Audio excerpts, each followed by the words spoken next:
రెండవ సమూయేలు గ్రంథము 6వ అధ్యాయము. తరువాత దావీదు ఇశ్రాయేలులో 30,000 మంది శూరులను సమకూర్చుకొని బయలుదేరి కెరూబుల మధ్య నివసించు సైన్యములకు అధిపతియగు యెహోవా అను తన నామము పెట్టబడిన దేవుని మందసమును అచ్చట నుండి తీసుకొని వచ్చుటకై తన యొద్దనున్న వారందరితో కూడా బాయిలా యెహూదాలో నుండి ప్రయాణమాయెను. వారు దేవుని మందసమును కొత్త బండి మీద ఎక్కించి గిబియాలోనున్న అబీనాదాబు యొక్క ఇంటిలో నుండి తీసుకొని రాగా, అబీనాదాబు కుమారులగు ఉజ్జీయను అహ్యోయును ఆ కొత్త బండిని తోలేరి. దేవుని మందసము గల ఆ బండిని గిబియాలోని అబీనాదాబు ఇంట నుండి తీసుకొని రాగా, అహ్యో దాని ముందర నడిచెను. దావీదును ఇశ్రాయేలులందరూ సరళ వృక్షపు కర్రతో చేయబడిన నానా విధములైన సితారాలను, స్వరమండలములను, తంబూరలను, మృదంగములను, పెద్ద తాళములను వాయించుచు యెహోవా సన్నిధిని నాట్యమాడుచుండిరి.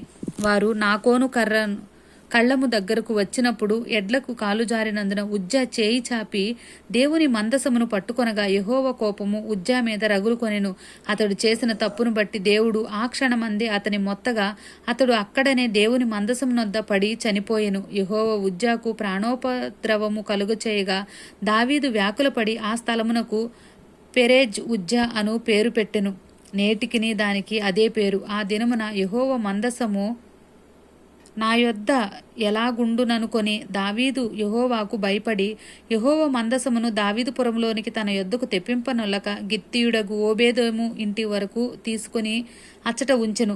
యెహోవా మందసము 3 నెలలు గిత్తీయుడగు ఓబేదెము ఇంటిలో ఉండగా యెహోవా ఓబేదెమును అతని ఇంటి వారందరినీ ఆశీర్వదించెను. దేవుని మందసము ఉండుట వలన యెహోవా ఓబేదెము ఇంటి వారిని అతని కలిగిన దాన్ని అంతటిని ఆశీర్వదించుచున్నాడను సంగతి దావీదునకు వినబడగా, దావీదు పోయి దేవుని మందసమును ఓబేదెము ఇంటిలో నుండి దావీదుపురమునకు ఉత్సవముతో తీసుకుని వచ్చును.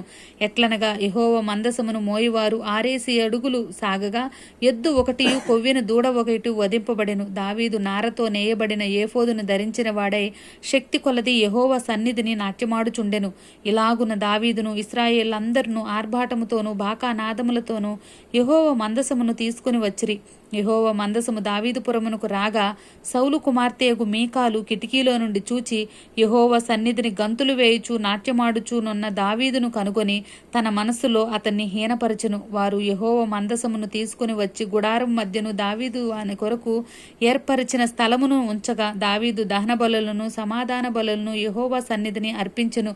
దహన బలులను సమాధాన బలులను అర్పించుట చాలించిన తరువాత సైన్యములకు అధిపతియగు యెహోవా నామమున దావీదు జనులను ఆశీర్వదించి సమూహముగా కూడిన ఇశ్రాయేలుగు స్త్రీ పురుషులందరికీ ఒక్కొక్క రొట్టెయు ఒక్కొక్క భక్ష్యమును ఒక్కొక్క ద్రాక్ష పండ్ల అడయు పంచిపెట్టిన తరువాత జనులందరూ తమ తమ ఇండ్లకు వెళ్ళిపోయిరి.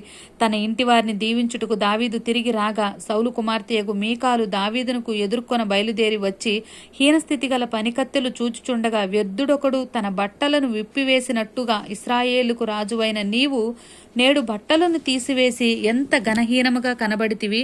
అపహాస్యము చేసినందున దావీదు నీ తండ్రిని అతని సంతతిని విసర్జించి ఇశ్రాయేలును తన జనుల మీద నన్ను అధిపతిగా నిర్ణయించుటకై నన్ను ఏర్పరచుకున్న యెహోవా సన్నిధిని నేనలాగు చేసితిని. యెహోవా సన్నిధిని నేను ఆట ఆడితిని. ఇంతకంటే మరి ఎక్కువగా నేను తృణీకరింపబడి నా దృష్టికి నేను అల్పుడనై నీవు చెప్పిన పనికత్తెల దృష్టికి గనుడనగుదునని మీకాలుతో అనెను. మరణము వరకు సౌలు కుమార్తెయగు మీకాలు పిల్లలను కనకయుండెను. ఆమెన్.